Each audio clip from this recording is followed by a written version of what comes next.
There are some really cool quarterback rooms to look at. So I'd love to know what you think is the most intriguing of all the quarterback rooms, or whose room. You know, the Giants, there's Seattle. We talked about Cleveland and Atlanta. What do you think is the most interesting to you? Well, I mean, we've talked about some of the most interesting right off the top. The Seahawks deserved some attention because I think Jalen Milroe has the potential to be really special. And if you listen to the things that GM John Schneider and head coach Mike McDonald say about Jalen Milroe, you get the impression as to why they took him where he did. And they probably would have taken him even higher if they felt like they had to. They value that 4.37 speed because the thing that separates good from great quarterbacks is the ability, when the play that's called goes sideways, to make something happen and basically come up with something on the fly. The great ones do that. The best of the best can take a bad play and turn it into a good play, either by extending horizontally or by extending vertically, and Milroe has the speed to do both. Now, can he develop the passing skills necessary? But the Sam Darnold contract, it's really 1 year. They can get out of it after 1 year. And so let's see. Let's see if Darnold can do what he did for most of last season. Let's see if what happened against the Lions in week 18, where the chariot reverted to a pumpkin pretty abruptly, does that continue? And if it does, how long until we see Jalen Milroe? At a time when people look at the Seahawks, and I don't think they really know what to expect from them, the quarterback position is critical anywhere, but I think it's very important there. And if Darnold can't duplicate what he did last year, we're going to see Milroe, and he could end up being a fascinating prospect for them. What about Kirk Cousins? Where do you expect to see him?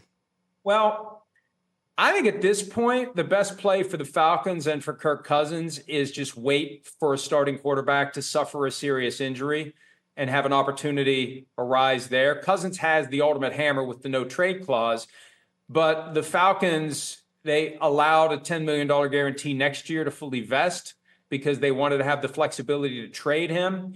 At some point before the draft, I think it was Albert Breer reported Cousins wasn't going to waive his no trade clause until after the draft, when he could get an idea of where the needs are, because he didn't want a repeat of last year where you go to a team and, hey, you're the starter. Oh, wait, we drafted a quarterback in round one that's going to replace you. But the problem is, once the draft came and went, where's the spot? Mm-hmm. There's no spot for him now. Well, and the biggest spot would be the Steelers if Aaron Rodgers doesn't go there.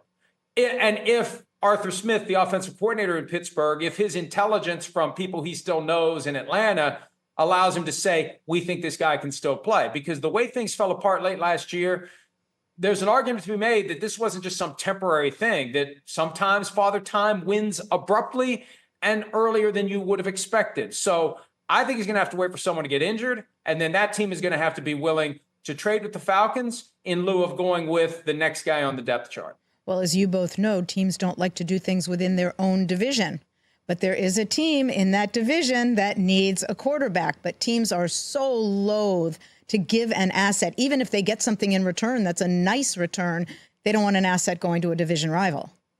Unless they think it can be a Trojan horse situation, like when the Eagles traded Donovan McNabb to Washington. Ooh. Remember that? Yeah. And the Eagles, Andy Reid knew what he was giving to Washington at that point, and it ended up being a disaster for Washington because Donovan McNabb was done. Mm-hmm. And, you know, if the Falcons believe Donovan McNabb is done, sure, we'll trade you to the Saints. And I think if the Saints would ever get the inclination that the Falcons are willing to do it, that's probably the sign to run for the hills, that yeah. This guy is not going to be what we need him to be.